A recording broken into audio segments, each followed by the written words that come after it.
Spud Stud Bud, Nebraska fan, I presume, asks the question, will Dylan Raiola make a year two jump with Nebraska? Dylan Raiola last year had ups and downs as Nebraska went 7-6, 3-6 in Big Ten Conference play, and the Cornhuskers went to a bowl game for the first time since 2016. Their most successful season in almost a decade. But it was still a season, again, full of ups and downs. Dylan Raiola had 13 passing touchdowns, 11 interceptions, a 63.8 quarterback efficiency rating, which was outside of the top 50.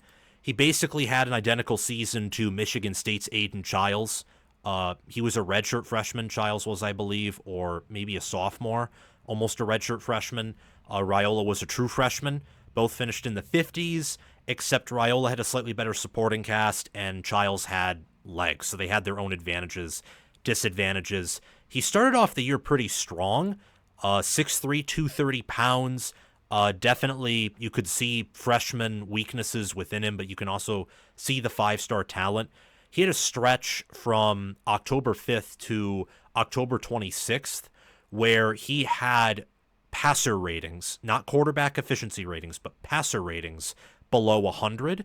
And in the majority of Big Ten Conference play, he did not surpass a 120 passer rating. His best games came against UTEP, Colorado, Northern Iowa. Illinois was his best game by a mile in Big Ten Conference play, along with Wisconsin, second to last game of the year for the Cornhuskers. So entering 2024, entering 2025, pardon me, I don't think it's a coincidence that one of his best games against a Big Ten defense, and his best game actually against a Big Ten defense per quarterback efficiency rating, came with Dana Holgorsen as his offensive coordinator. I don't think that is a coincidence whatsoever. Dana Holgorsen, previously known to be a head coach at West Virginia, head coach at Houston, was an offensive analyst for TCU, then was hired mid-season by Nebraska as an offensive analyst, and then he was hired as the offensive coordinator following the UCLA game where Nebraska lost 27-20. I believe the 9th of November last season was a bye week. Yes, it was. And Rhule made the transition and announcement during that bye week, and then Holgorsen in the preseason, or maybe you could even say postseason, pretty much right after the bowl win over Boston College, was hired to be the offensive coordinator for the Nebraska Cornhuskers. I think there's a pretty good chance he takes a step forward. He'll have a full preseason to work with an actual offensive coordinator, which I think Marcus Satterfield was not. His offensive line has never been better. Think about getting Rocco Spindler out of the portal, Elijah Pritchett out of the transfer portal. You have Henry Lutovsky and Justin Evans Jenkins, who were big, sizable, good Big Ten starting caliber guards. I think Justin Evans is likely going to move to center. Henry Lutovsky will stay at guard along with Spindler. You get a strong interior. You get tackles where they returned some guys last year that rotated. I think I understand that Corcoran and Benhart are still with the program, and there are others as well, like Pritchett, who came in through the portal, and different players who can, rotate at that position, and the staff, hopefully before the season kicks off, can figure that out. But more importantly, Nebraska has made some pretty sizable, to say the least, upgrades overall on their roster. You look at year 3 of Nebraska under Matt Rhule, and that is year 2 of Nebraska under Dylan Raiola. They are very much tied together because Raiola is the quarterback, the most important position on the field. He's also the only 5-star currently with Nebraska. Honestly, Nebraska is a blue blood program. They're one of the most storied programs in football. But I was actually just talking with a friend about this today. They're kind of out in the middle of nowhere. They don't have a solid recruiting base. And that's especially been the case since, they left the Big 12, but also because of previous incompetent coaches, and Rhule has to rebuild those pipelines. And when they were good, they were kind of the pioneers of the modern game of football with strength and conditioning and utilizing, strong farm boys and making them stronger through that to dominate. And they had that wonderful walk-on program. And now the walk-ons are, either likely going away, either most likely slowly as they're going to be grandfathered in, but eventually the walk-on will likely be gone, sadly. I think it's a travesty, but it is what it is. Nebraska is not the only program with a strength and conditioning program. Every other program in college football does. And many strength and conditioning programs right now, I think, have earned the right to say they're better than Nebraska's. And the Cornhuskers, again, they're out in Nebraska. They haven't been relevant in terms of wins, losses, and achievements in forever. They haven't. But they're a blue blood program.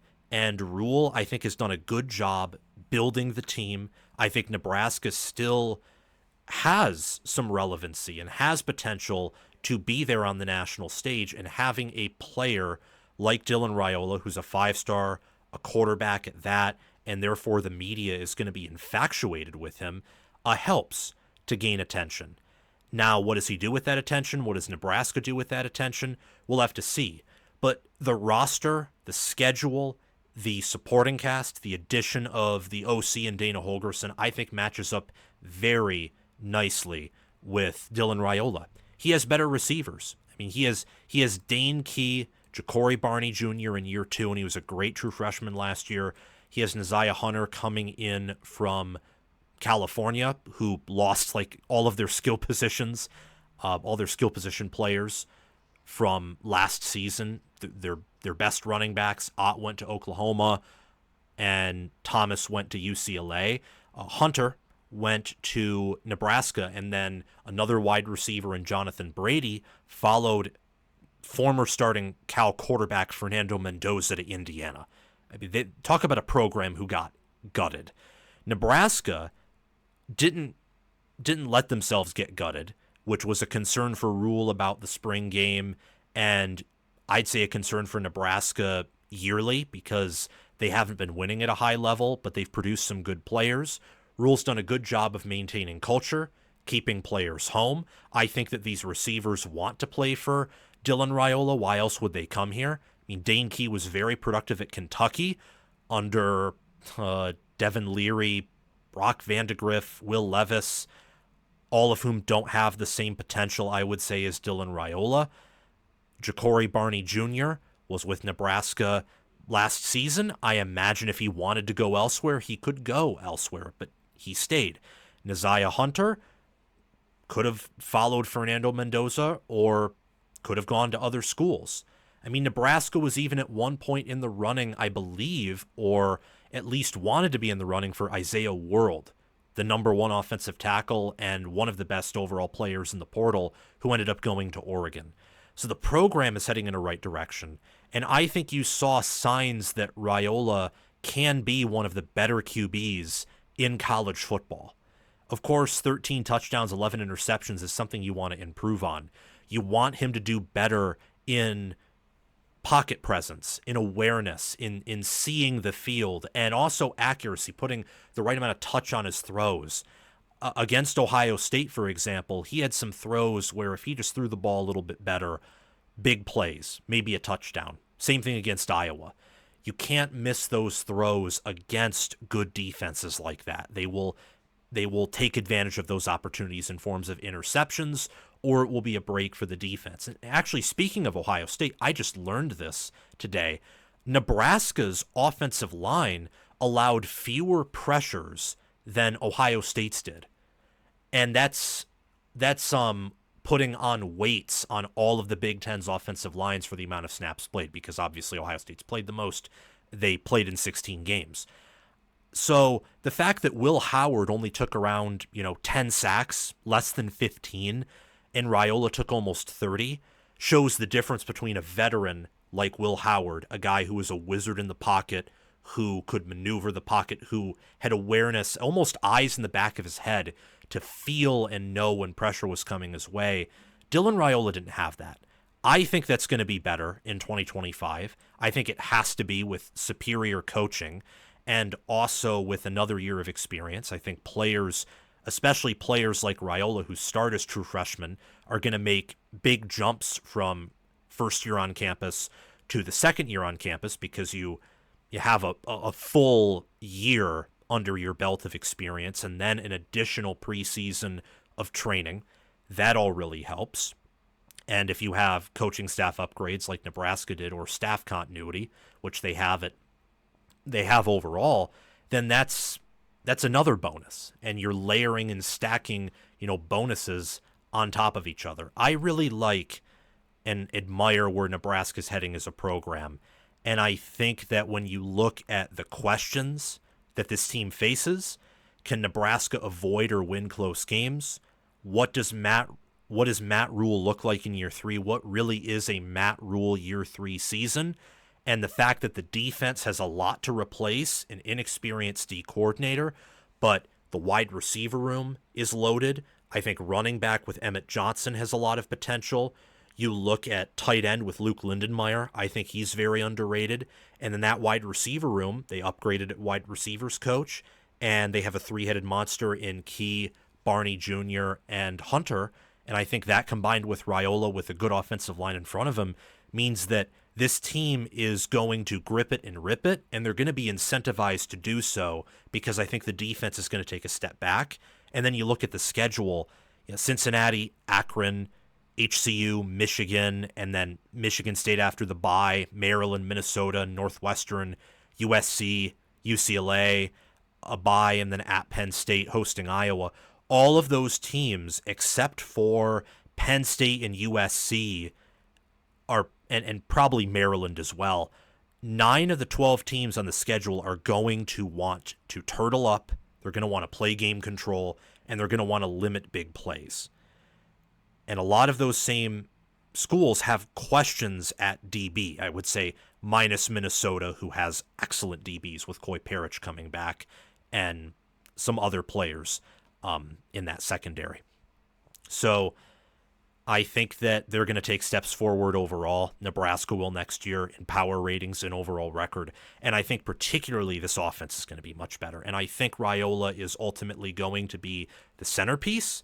You're not going to see the same amount of criticism thrown his way because he's going to be playing that much better. I think you're going to see more nimbleness from him. Seems like he's lost some weight and is, I think, taking the game a little bit more, not seriously, because I don't want to say he wasn't taking it seriously last year, but he's formulating an identity, and he's, bonding and forming chemistry with the rest of the team as, he spends more time with them, as he gets older, as he gains more experience. I think you're going to see a lot of good things from Dylan Raiola, a powerful arm, better accuracy, better touch, and also better pocket awareness combined with an offensive line that's going to really improve in run blocking and pass protection.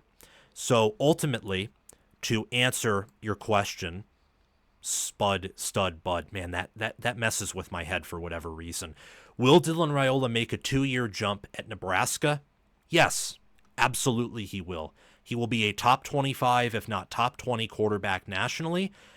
Unfortunately, maybe for his standings in the Big Ten, I think the Big Ten is very strong quarterbacks this year. It's a very great, if not near elite QB class at the top for the Big Ten. But Raiola will be in that running. And with Dana Holgorsen as his OC and with how Nebraska has recruited, developed, and how they've been all in the portal in the winter window, mind you. So a lot of these players have already had a full or close to full preseason on campus. They didn't make many spring portal additions outside of a kicker from Cal, which special teams in Nebraska is an entirely different conversation from this one, a conversation for another day. But I think Raiola will take a big step forward in 2025.